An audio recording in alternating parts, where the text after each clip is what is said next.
Hello everyone, আমি প্রিয়াঙ্কা দে টাউটিরার। আজকে যে টপিকটা নিয়ে কথা বলবো সেই টপিকটা নিয়ে আমারও অনেক কোশ্চেন আছে। কোশ্চেন ছিল, কোশ্চেন অ্যান্সার আমি পেয়ে গেছি, বাট অনেকের মনে এই কোশ্চেনটাও কিন্তু উঠবে। দ্রৌপদীর বস্ত্রহরণ নিয়ে অনেকের মনে অনেক রকমের কোশ্চেন থাকে। তো সেরকম আমারও মনে একটা কোশ্চেন ছিল। মেবি সবার অনেকের মনে ওই কোশ্চেনটা থাকতে পারে, তো সবাই অ্যান্সারটা পায় না খুঁজে। তো আমি পেয়েছি ঠাকুরের দয়া অ্যান্সারটা, তো সেটাই সবার সাথে শেয়ার করতে এসেছি আজকে। সেটা হলো যে দ্রৌপদীর বস্ত্রহরণ যখন করা হচ্ছিল, শ্রীকৃষ্ণ এসে বাঁচিয়েছিল, কেউ হেল্প করেনি। এই ঘটনা সবাই জানে, এই ব্যাপারটা সবাই জানে যে কেউই তাকে হেল্প করেনি, তার 5 হাজব্যান্ডও হেল্প করেনি। তারপর মাধব এসে তাকে হেল্প করেছিল, এই ব্যাপারটা সবাই জানে। এটা নিয়ে কথা বলতে আসিনি আজকে। আজকে কথা বলতে এসেছি এই ব্যাপারটা নিয়ে যে যখন দ্রৌপদীর বস্ত্রহরণ করা হচ্ছিল না, তার আগের থেকেও বলি যে যখন পাশা খেলা শুরু হয়েছিল, প্রথম কথা সেখানেই ভুল হয়েছিল যে নিজেরা পাকাও মেরে পাশা খেলা শুরু করেছিল। হিসাব মতো উচিত ছিল শ্রীকৃষ্ণকে ডেকে আনা, সেটা পঞ্চপাণ্ডব করেনি। নিজেরাই পাকাও মেরে পাশা খেলা শুরু করেছিল। বিশেষ করে ধর্মরাজ যুধিষ্ঠির, যাকে ধর্মরাজ বলি, সে আমার মনে হয় না এমন কিছু ধর্মর কাজ করেছে। আমি আমার চোখ দিয়ে আমি সেরকম কিছু দেখতে পাইনি, বিশেষ করে ওই দ্রৌপদী বস্ত্রহরণ ওই জায়গাটা। তো এমন কিছু ধর্মর কাজ উনি করেনি। প্রথম কথা, উনি যেহেতু প্রধান ছিলেন, ওখানে মেন ছিলেন, উনিই যখন এগুলো খেলা করেছিলেন, স্টার্ট করেছিলেন, 5 ভাইয়ের মধ্যে উনিই প্রধান ছিলেন। তো উনার প্রথম কথা শ্রীকৃষ্ণকে ডেকে আনা উচিত ছিল, সেটা উনি 1 নম্বর করেনি, প্রথম ভুল। মানে মেনে নিলাম চলো যে তখন মাথায় মানুষের কাজ করে না, এটা একদমই ঠিক। যখন মানুষের কোনো খারাপ কিছু হওয়ার থাকে তখন মানুষের মাথায় কাজ করে না, তখন মানুষের ঠাকুরের কথা মনে পড়ে না। মানুষ ভাবে আমরা নিজেরাই কী করে জিনিসটাকে হ্যান্ডেল করব, সেটা আমরা নর্মাল মানুষও করে থাকি। ঠিক আছে, সেটা কোনো ব্যাপার না। উনি পাশা খেলেছে, হেরেছে, নিজেকে হেরেছে, রাজ্য সব হেরেছে, 5 ভাইকে হেরেছে। প্রথম কথা হচ্ছে 5 ভাইকে উনার মানে রাখাটা উচিত হয়নি, যে 5 ভাইকে আমি দাও দিলাম, সেই জায়গাটা ওনার উচিত হয়নি। উনি নিজেকে হেরেছে, ওকে, সম্পত্তি হেরেছে, রাজ্য হেরেছে, ইটস ওকে। যে 4 ভাই ছিল তাদেরকে রাখার অনুমতি তাকে 4 ভাইকে দিয়েছিল যে হ্যাঁ আমাদেরকেও রেখে দাও, আমাদেরকেও দাও, খেলে দাও, সেটা কি বলেছিল? তা কিন্তু বলেনি। 4 ভাইয়ের থেকে কিন্তু উনি পারমিশন নেয়নি। বিনা সরি বিনা পারমিশনে কিন্তু 4 ভাইকে উনি দাওয়াতে লাগিয়েছিলেন, সেটা কিন্তু ওনার ভুল। চলো ঠিক আছে, 4 ভাইকে লাগিয়েছিলেন, 5 জনেই হেরে গেলেন, 5 জনেই ওনার দাসত্ব স্বীকার করে নিতে পারতেন। দুর্যোধনের দাসত্ব উনি 5 জন মিলে স্বীকার করে নিতে পারতেন, কিন্তু উনি সেটা না করে উনি ওনার স্ত্রী দ্রৌপদীকেও লাগিয়ে দিলেন। সেটা কিন্তু একদমই অনুচিত ছিল। এটা বোঝা উচিত ছিল যে আমরা 5 জন পুরুষ মানুষ, আমরা দাসত্ব স্বীকার করতে পারি, কিন্তু দ্রৌপদী আমাদের ওয়াইফ, সে একজন মহিলা মানুষ, সে কি করে দাসত্ব স্বীকার করবে? সে একজন রানী, তার বাপের বাড়িও রানী, বাপের বাড়ির থেকে সেখানেও সে রানী ছিল, এখানেও সে রানী। সে একজন রানী হয়ে, বিশেষ করে একটা মহিলা হয়ে, তাকে আমরা কি করে দাও লাগাই? এটা একদমই উচিত হয়নি। প্রথম কথা, কি করে সে দাও লাগিয়ে দিল একজন তার ওয়াইফকে? মেয়ে মানুষ, তার সাথে যা খুশি হতে পারে, এই থটটা তার আসেনি? আমাদেরই নর্মাল মানুষের আসবে যে একটা মেয়ে মানুষকে কী করে দাও লাগাই, সে আমার ওয়াইফই হোক না কেন, তার সাথে কোনো খারাপ কিছু হবে না? তো এটা থটটা আসেনি কেন? আমার কথাটা হচ্ছে আসেনি কেন? লাগিয়েছেন, তাও চলো লাগিয়েছেন। যখন সেখানেও উনি স্ত্রীকে হারিয়ে দিলেন, স্ত্রীকে যখন ওইভাবে শাড়ি টেনে দুঃশাসন আনছিলেন, ওনারা 5 জন হাজব্যান্ড, ওনারা অপোজিটের যারা যারা ছিলেন তারা নয় সেই জিনিসটাকে হাস্যকর করেছিলেন, কারণ তারা অপোজিশন পার্টি, তারা শত্রু। তো তারা সেই জিনিসটাকে মজার ছলে নিয়েছিলেন যে অপোজিটের একজনের পুরো নারী, তাকে যা খুশি করা যেতেই পারে। তো অপোজিটের মানুষের কথা আমি যাচ্ছিই না। তারা তো 5 জন, তারা তো স্বামী ছিলেন, তো তারা নিজের চোখের সামনে দাঁড়িয়ে ওয়াইফকে এইভাবে ছাড়ি টানা হচ্ছে, বস্ত্রহরণ হচ্ছে, সেটা তারা নিজের চোখে কী করে দেখলেন? তারা কেন সেটা প্রোটেস্ট করলেন না? চলো ঠিক আছে, প্রোটেস্ট করলে দুর্যোধন বলতেন যে আমি দাসী, ও আমার দাসী, তোমরা তো ওকে হারিয়ে দিয়েছো, তো আমাদের দাসী। এটা এটা উনি বলতেনই, দুর্যোধন উনি বলতেনই, মানলাম। যতই যাই কিছু হোক না কেন, দাসী হোক বা যাই হোক, একটা এত বড় সভার মধ্যে যেখানে কোনো নারী নেই, সব পুরুষের সমাজ, সেখানে একটা মহিলাকে শাড়ি ধরে টানা হচ্ছে, তার হাজব্যান্ডরা মারপিট শুরু করে দিতে পারতেন, কারণ তারা পঞ্চ পাণ্ডব, তারা সব বিদ্যায় কলা কৌশলে পারদর্শী ছিলেন। তারা যুদ্ধ শুরু করে দিতেন, ওই সবার মধ্যেই যুদ্ধ শুরু করে দিতেন, মারামারি হাতাহাতি কাটাকাটি শুরু করে দিতেন। যে হ্যাঁ দাসী হয়েছে তো কি হয়েছে, এভাবে তাকে শাড়ি ধরে তাকে চুল ধরে টেনে আনা যায় না, আমরা সেটা মানবো না। আমরা হেরে গেছি, চলো ঠিক আছে, আমরা সেটা মানবো না। তারা এই জিনিসটা কেন করলেন না? তারা সেখানে মারপিট বা যুদ্ধ দাঙ্গা কেন শুরু করলেন না? তারা চুপ করে মাথা নত করে কি করে সহ্য করলেন যে তাদের ওয়াইফকে একজন চুল ধরে টানছে, একজন শাড়ি ধরে তাকে উলঙ্গ করার চেষ্টা করছে? তারা এটা কি করে সহ্য করলেন? আপনারা এই জিনিসটা একবার ভেবে দেখবেন। নর্মাল হাজব্যান্ড ওয়াইফ আমাদের ঘরে, আমি যদি একজন মহিলা হই, আমার হাজব্যান্ডকে কেউ বাইরের থেকে এসে মারছে, সে যতই আমার হাজব্যান্ড গুনেগার হোক না কেন, আমি কি সেটা সহ্য করব? বা কোনো হাজব্যান্ড তার ওয়াইফ, যতই তার ওয়াইফ খারাপ হোক না কেন, বাইরে কেউ এসে তার গায়ে হাত দিবে, সে সেটা সহ্য করবে? তো ওই পঞ্চপাণ্ডব কী করে সহ্য করলো? আমার কোশ্চেনটা এখানে ছিল যে কি করে তারা মানে একবার ভেবে দেখবেন যে কন্ডিশনটা কীরকম ছিল।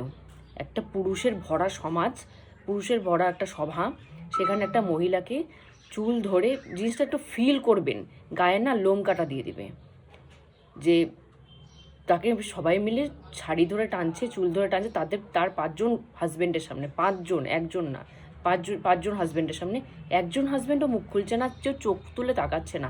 তারা সহ্য করলো কি করে জিনিসটা? এটা হচ্ছে আমার কোশ্চেন ছিল ঠাকুরের কাছে, তারা সহ্য করলো কি করে জিনিসটা? প্রথম কথা, আরে যাই হতো, মারপিট শুরু করে দিত, ক্যাচাল শুরু করে দিত, যুদ্ধ শুরু করে দিত, কি হতো? বন্দি করে দিত কারাগারে সবাইকে। করতো তো, প্রোটেস্ট তো করতো, সেটা পর্যন্ত করেনি। অন্য সবার কথা তো আমি ছেড়েই দিলাম, কারণ তারা অপোজিশন, ছেড়েই দিলাম, কিন্তু আমি 5জনের কথা বলছি। তার মানে এখান থেকে কি দাঁড়াচ্ছে? অপোজিশন লোক যেটা ভুল করেছে, তারা প্রোটেস্ট করেনি, তারা কেউ আগিয়ে এসে সেটাকে ঠেকানোর চেষ্টা করেনি, চুপচাপ চোখ বন্ধ করে মাথা নিচু করে সহ্য করছে, তারা যতটা গুনেগার, তাহলে তার 5জন হাজব্যান্ড, দ্রৌপদীর 5জন হাজব্যান্ড, তারাও সেম গুনেগার হচ্ছে। সবাই তাদেরকে পঞ্চ পাণ্ডব দেবতার আসনে বসিয়েছে, কৌরবদেরকে ছোট করেছে, কৌরবদেরকে যুদ্ধে হারিয়েছে, তারা জিতেছে, সব ঠিক আছে। কিন্তু এই যে একটা বিশেষ একটা ঘটনা, যে দ্রৌপদীর বস্ত্রহরণ, সেখানে কৌরবরা যতটা দায়ী, আপনাদের মনে হয় না পঞ্চপাণ্ডব ততটাই দায়ী? সেম লেভেলের দায়ী? আমি তো উল্টো বলবো, কৌরবদের থেকে পঞ্চপাণ্ডব বেশি দায়ী, কারণ তার স্ত্রীকে লাগানো উচিতই হয়নি দাউতে, লাগিয়ে দিয়েছেন, হারিয়ে দিয়েছেন।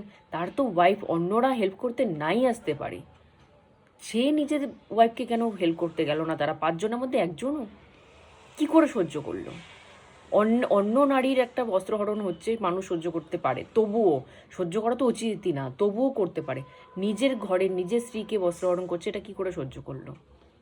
আমার তো মনে হয় কৌরবদের থেকে ওই জায়গাটায় পাণ্ডবদের বেশি দোষ ছিল, বেশি পাপ কাজ ছিল, এটা চুপ করে সহ্য করে নেওয়া। আমার তরফ থেকে, আমি যেভাবে পার্সপেক্টিভ দিয়ে দেখি, আমার চোখ দিয়ে, আমার এটাই মনে হয়েছে যে ওই ঘটনাটার জন্য কৌরবদের থেকে পাণ্ডবরা 3 গুণ বেশি দায়ী। দ্রৌপদীর সাথে যা হয়েছিল তার জন্য তার 5জন স্বামী বেশি দায়ী, আমার এটা পার্সোনালি মনে হয়। আমি জানি না কার কি মনে হয়, আমার পার্সোনালি এটাই মনে হয়। তো আমার একটা কোশ্চেন এটা ছিল যে যখন পঞ্চপাণ্ডব বেশি দায়ী, তাহলে তারা কেন শাস্তি পেল না? তারা তো যুদ্ধে জিতে গেল, কৌরবরা সবাই মারা গেল, তারা রাজ্য সিংহাসন পেয়ে গেল, সব পেয়ে গেল, তো তারা তো দায়ী ছিল, তারা কেন শাস্তিটা পেল না? শুধুমাত্র তারা হাজবেন্ড বলে ছাড়া পেয়ে গেল? এই কোশ্চেনটা আমার ঠাকুরের কাছে ছিল, যে শুধুমাত্র তারা হাজবেন্ড বলে সেম ভুল করাতে তারা ছাড়া পেয়ে গেল, আর অপোজিশনের লোকরা সব মারা গেল। এটা কোথাকার ন্যায় যুক্তি হচ্ছে? হিসাবে পঞ্চপাণ্ডবকেও শাস্তি দেওয়া উচিত ছিল এই জিনিসটার জন্য। তোমরা নিজের ওয়াইফের জন্য প্রোটেস্ট করোনি, তাদেরকে শাস্তি দেওয়া উচিত ছিল।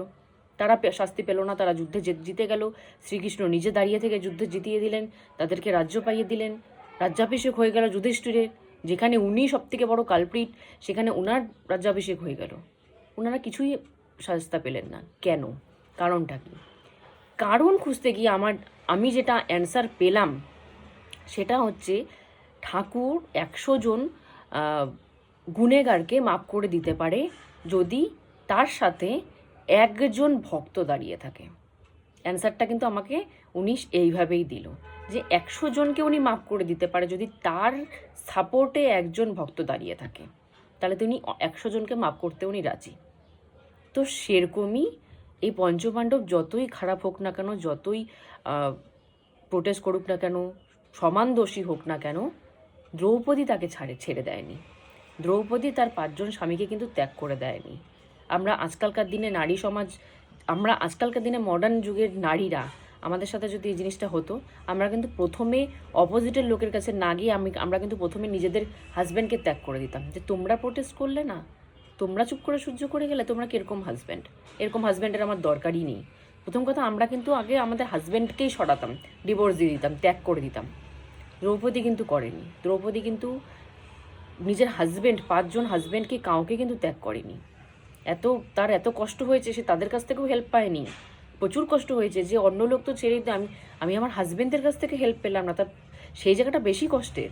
অন্য লোকেরটা ওনার অতটা নাও বুকে বিঁধতে পারে, হাজব্যান্ডেরটা বুকে বিঁধেছে, তবুও সে চুপচাপ সহ্য করে কিন্তু হাজব্যান্ডদেরকে ত্যাগ করেনি। 5 জনের পাশেই কিন্তু উনি থেকে গেছে। রাজ্য থেকে বের করে দিয়ে ওনাদেরকে মানে বনবাসে পাঠিয়ে দেওয়া হলো, তাও কিন্তু উনি ত্যাগ করে বাপের বাড়ি চলে যাননি। উনি কিন্তু আরামসে বাপের বাড়ি চলে যেতে পারতেন, যে আমি এই 5 জন স্বামীর সাথে থাকবো না, যারা আমার ফরে লড়তে পারলো না, আমি তাদের সাথেই থাকবো না। ত্যাগ করে দিয়ে কিন্তু উনি ওনার বাবার ঘরে চলে যেতে পারতেন, কিন্তু উনি করেননি। উনি কিন্তু সেই 5 জন স্বামীর সাথেই কিন্তু বনবাসে চলে গেছিলেন, তাদের সাথেই কিন্তু উনি ছিলেন। তাদেরকে কিন্তু মনে কষ্ট পেয়েছিলেন 5 জন স্বামীর জন্য, কিন্তু ত্যাগ করেননি। এই যে দ্রৌপদী ত্যাগ না করা তার হাজবেন্ডদেরকে, গুণেগার থাকা সত্ত্বেও, এই জন্য কিন্তু শ্রীকৃষ্ণ তাদেরকে ত্যাগ করতে পারেনি। এই কারণে কিন্তু তারা সমান দোষী হয়েও তারা কিন্তু সেই শায়েস্তাটা পায়নি। কারণ ওই যে একজন ভক্ত দ্রৌপদী, তার প্রিয় সখী, সে তো তাদেরকে ছাড়েনি না। ওই জন্য শ্রীকৃষ্ণ তাদের ফরে দাঁড়াতে বাধ্য ছিল, যে কিছু করার নেই, দ্রৌপদীর মুখের দিকে তাকায় আমাকে এই 5 জনের সাথে থাকতে হবে। তারা গুণেগার, তাও সত্ত্বেও আমাকে থাকতে হবে, কারণ আমার প্রিয় ভক্ত, আমার সখী আমার সাথে দাঁড়িয়ে আছে। তো তার মুখের দিকে তাকায়, সে তার সাথে যার সাথে থাকবে, আমাকেও তার সাথেই থাকতে হবে। তো এই অ্যান্সারটা আমি এটা পেলাম, যে 100 জনকে উনি ক্ষমা করে দিতে পারে যদি একজন ভক্ত সে তার সাপোর্টে থেকে যায়। একজন ভক্ত যদি ওই 100 জন সাথে থাকে, তাহলে ঠাকুর সেই একজনের জন্য 100 জনকে মাফ করতে রাজি হয়ে যায়। কারণ ঠাকুরের কাছে না ওই একজন ভক্ত অনেক কিমতি ওই 100 জনকে সায়স্তা করার থেকে। ঠাকুর ওই 100 জনকে সায়স্তা করতে ওটা ছেড়ে দিতে পারে, একজন ভক্ত সে ছাড়তে পারে না। এটা হচ্ছে ঠাকুরের নিয়ম। কিন্তু আমরা ঠিক অপোজিটটাই করি। আমরা কাছের মানুষকে সরিয়ে দিতে পারি, কিন্তু যে আমাদের সাথে ভুল করে তাকে আমরা ছাড়তে পারি না। কিন্তু ঠাকুরের ব্যাপার না, সব কিছু মানুষের থেকে উল্টো। সে ভক্তকে ছাড়তে পারে না, একটা ভক্তকে সে ছাড়তে পারে না, কিন্তু 100 জনকে সে মাফ করে দিতে পারে। এই জন্য সে তাদের সাথে লাস্ট পর্যন্ত দাঁড়িয়েছিল, বিকজ অফ দ্রৌপদী। তাদের 5 জনের জন্য না, শুধুমাত্র দ্রৌপদীর জন্য, ব্যাস। তো আজকের মতো এখানেই স্টপ করছি। জয় গুরু।